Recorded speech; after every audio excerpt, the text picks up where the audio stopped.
नमस्कार, times of Swaraj के खास कार्यक्रम नियोजित से नफरत क्यों में आप सबों का स्वागत है और मैं हूं संतोष सिंह।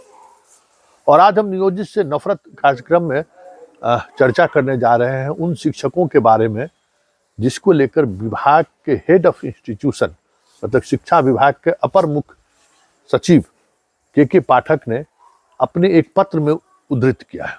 वो पत्र है बिहार में गुणवत्तापूर्ण शिक्षा व्यवस्था कैसे लागू किया जाए, इसको लेकर 1 दिसंबर से उन्होंने एक कार्य योजना बनाई है और उसकी सूचना उन्होंने जिला के सभी शिक्षा अधीक्षक को दिया है।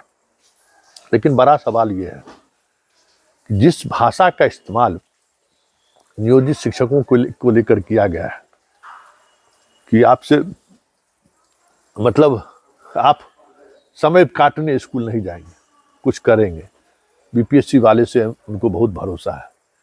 तो ये जो भाव है ना, वो एक बेहतर कैप्टन के लिए या बेहतर लीडरशिप की क्वालिटी नहीं है। आपको जो शिक्षकों का लॉट आपको मिला है या जो शिक्षक के सहारे आप चीज़ों को बदलना चाहते हैं, बेस्ट कैप्टन या बेस्ट नेतृत्वकर्ता वही होता है कि जो सबको साथ लेकर चलता है, सबके सहयोग से चलता है, सब पर उनकी नज़र जरूर रहती है, यह जानते हुए कि हमारे साथ काम करने वाले में 90% ऐसे स्टाफ हैं जो सिर्फ ड्यूटी करते हैं। 10% ही स्टाफ ऐसे होते हैं, 10% भी नहीं, 5% 2% ऐसे स्टाफ होते हैं जो कमिटमेंट के साथ ड्यूटी करते हैं। वो मानव स्वभाव है कि भाई वो चीज़ों को, चाहे वो प्राइवेट सेक्टर हो या फिर सरकारी गवर्नमेंट का सेक्टर हो। प्राइवेट सेक्टर का तो हाल और बुरा है।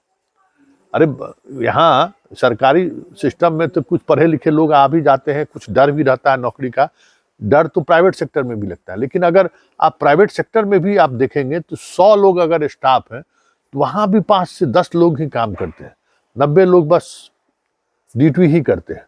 इसलिए कोई नई बात नहीं है। लेकिन इस तरीके की भाषा का इस्तेमाल अगर हेड ऑफ इंस्टीट्यूशन करे तो उसका मनोबल पर भी प्रभाव पड़ता है और फिर काम करने के प्रति उनके अंदर अगर कोई लालसा रहती है तो वो भी लालसा प्रभावित होता है। लेकिन सवाल ये है कि 3,60,000 70,000 अभी भी वो लोग हैं नियोजित शिक्षक। ऐसे नियोजित शिक्षक जो मुखिया प्रमुख और बाकी पैरवीधारी थे, उनको लेकर तो हमें भी गुस्सा है और आज भी गुस्सा है कि वो लोग पढ़ने पढ़ाने में विश्वास नहीं रखते हैं। वेतन उठाना है और गप्पे लड़ानी है। लेकिन अभी तक तो आप उस पर कार्रवाई नहीं किए हैं। आपके आए हुए तो 5 महीने से अधिक हो गए हैं। लगातार आपके पास शिकायतें पहुंच रही हैं कि वो फर्जी तरीके से बहाल हुई है। उस पर कार्रवाई करते तो एक बात है, लेकिन ऐसे शिक्षकों की वजह से सभी शिक्षकों को इस दायरे में लाना हमें लगता है कि कहीं न कहीं एक नेतृत्व करने वाले बेंच पर बैठे हुए पदाधिकारी को शोभा नहीं देता है।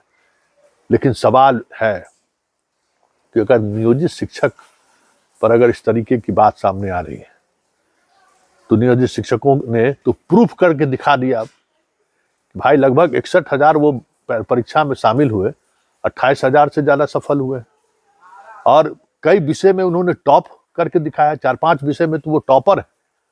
और 1 to 10 की बात करें तो अधिकांश में 5, 6, 7 नियोजित शिक्षक है। तो उन्होंने तो अपनी योग्यता साबित कर दी है और बीपीएससी के चयनित छात्रों के बीच जिस पर भरोसा सबसे ज्यादा आप कर रहे हैं, उसके साथ खड़े होकर उसने अपनी उपयोगिता साबित कर दी है। और ऐसे लोग तो भाई विभाग के एसेट हैं कि कई परीक्षाओं के पास करके वो आपके विभाग में काम कर रहा है और वर्षों से उनके पास एक्सपीरियंस भी है। तो उस एसेट का इस्तेमाल नहीं, उपयोग होना चाहिए, बेहतर और कैसे एजुकेशन हो। लेकिन आप उस एसेट को एक अलग नजरिए से देखने लगे हैं। तो स्वाभाविक तौर पर जिस बदलाव की बात आप कर रहे हैं, बहुत मुश्किल है उस बदलाव की दिशा तक पहुंचना।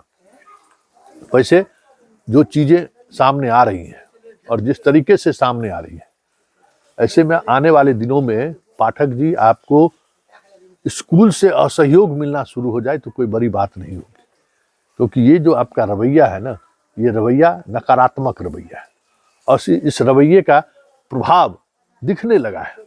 आप परीक्षा ले रहे हैं हर महीने, आपको पता है कि कहीं परीक्षा की कॉपी नहीं देखी जा रही है, नंबर बिठा दिया जा रहा है, और परीक्षा की वजह से एक सप्ताह आपका क्लास डिस्टर्ब हो रहा है। तो आप जो ये सारी चीजें कर रही है ना, अब उनका बैकफायर चीजें अब आनी शुरू हो गई है। क्या है ना कि भाई बिना के तार को इतना ही छेड़ो कि वो टूटे नहीं, लेकिन आप तार छेड़ना तो छोड़िए, आप तो बीने के तोड़ने में लग गए हैं कि पटक पटक के उसका बजाने की कोशिश आपने शुरू कर दिया। तो वो दिन दूर नहीं है जब आपको बहुत सारे स्तर पर असहयोग होता दिखने नहीं लगे, असहयोग होता आप महसूस करने लगे, क्योंकि ये अन्य विभागों से अलग ये विभाग है।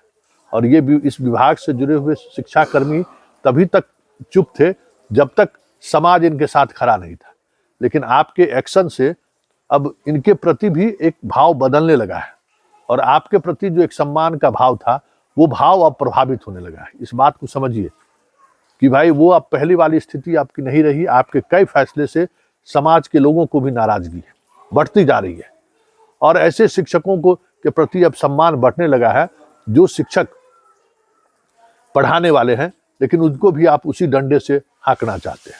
ये अलग बात है कि आपके प्रयास की वजह से शिक्षक स्कूल पहुंचने लगे हैं, बच्चे स्कूल पहुंचने लगे हैं, एक माहौल स्कूल में बनना शुरू हो गया है, उसको लेकर लोगों में काफी खुशी है।